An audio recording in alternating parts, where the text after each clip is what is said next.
Halo, apa kabar mahasiswa sekalian? Kali ini kita akan belajar mengenai mata kuliah ya. Mata kuliah yang akan kita pelajari pada kesempatan ini adalah pengantar ekonomi makro. Baik, apa saja sih yang akan kita pelajari dalam mata kuliah ini? Yang pertama adalah konsep dasar dalam ilmu ekonomi. Ekonomi makro mempelajari perekonomian secara keseluruhan atau agregat ya, tidak individu. Itu berbeda dengan mikro. Jadi yang membedakan antara makro dan mikro adalah fokusnya gitu ya. Nah, kalau di makro ini adalah fokusnya agregat atau keseluruhan gitu ya. Jadi biasanya data-data agregat seperti data negara gitu ya. Misalnya terkait dengan pertumbuhan ekonomi, PDB kayak gitu. Nah, itu data-data agregat keseluruhan. Kemudian dalam konsep dasar ilmu ekonomi nanti akan berkaitan dengan kelangkaan atau scarcity, sumber daya yang terbatas, kemudian menghadapi keinginan yang terbatas. Itu dasar dari ilmu ekonomi gitu ya, ilmu yang mempelajari bagaimana mengelola sumber daya yang terbatas untuk kesejahteraan gitu ya. Kemudian ada trade off, keputusan memerlukan pengorbanan hal lain ya, atau opportunity cost. Jadi kita sadar bahwa dalam kehidupan kita sehari-hari ataupun dalam bernegara itu pasti ada trade off gitu ya. If you want to get something, you have to lose something else. Ketika kamu ingin mendapatkan sesuatu, maka harus ada yang kamu korbankan. Nah, itu adalah prinsip dari trade off gitu ya. Salah satunya opportunity cost tadi ya, yang dikorbankan.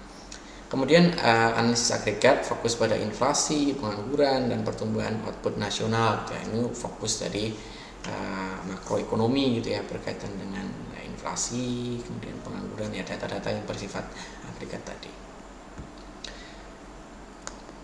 Kemudian nanti kita juga akan belajar berkaitan dengan pendapatan nasional ya, mengukur nilai total barang dan jasa yang diproduksi dalam suatu negara ya. Jadi kalau masih ingat, jadi GDP atau produk domestik bruto atau gross domestic product gitu ya, sama dengan consumption ditambah investment ditambah government expenditure ditambah dengan ekspor dikurangi impor. Nah, itu adalah untuk menghitung pendapatan nasional.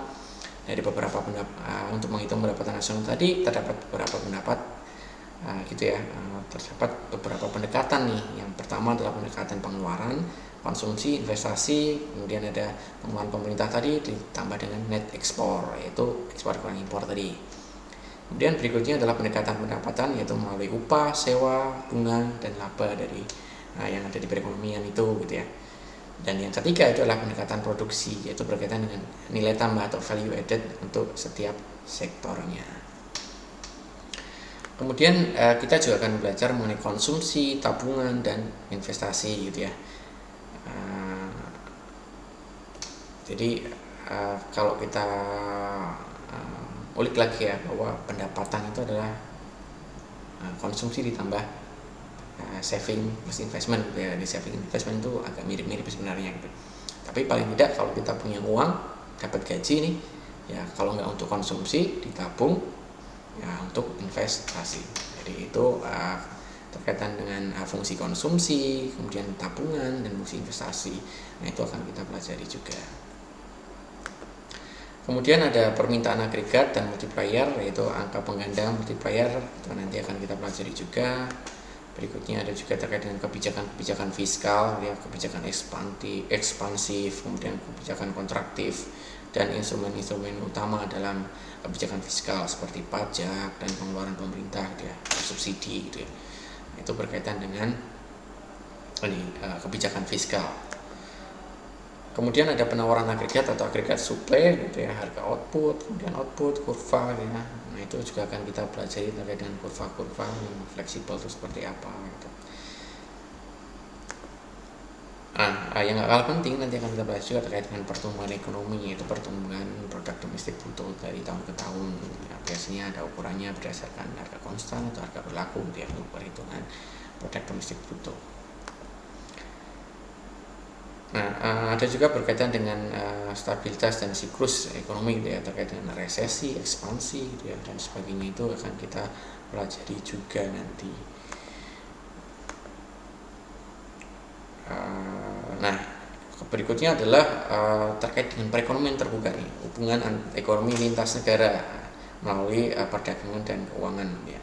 Jadi di hubungan atau perekonomian terbuka tadi itu berkaitan dengan apa? Kurs gitu ya. Kita tahu bahwa kalau kita ingin bertransaksi dengan negara di luar Indonesia gitu ya, kita butuh pertukaran kurs gitu ya. Kita butuh karena ada perbedaan mata uang tadi ya, jadi kita butuh mempelajari yang namanya kurs atau exchange rates gitu ya, nilai tukar.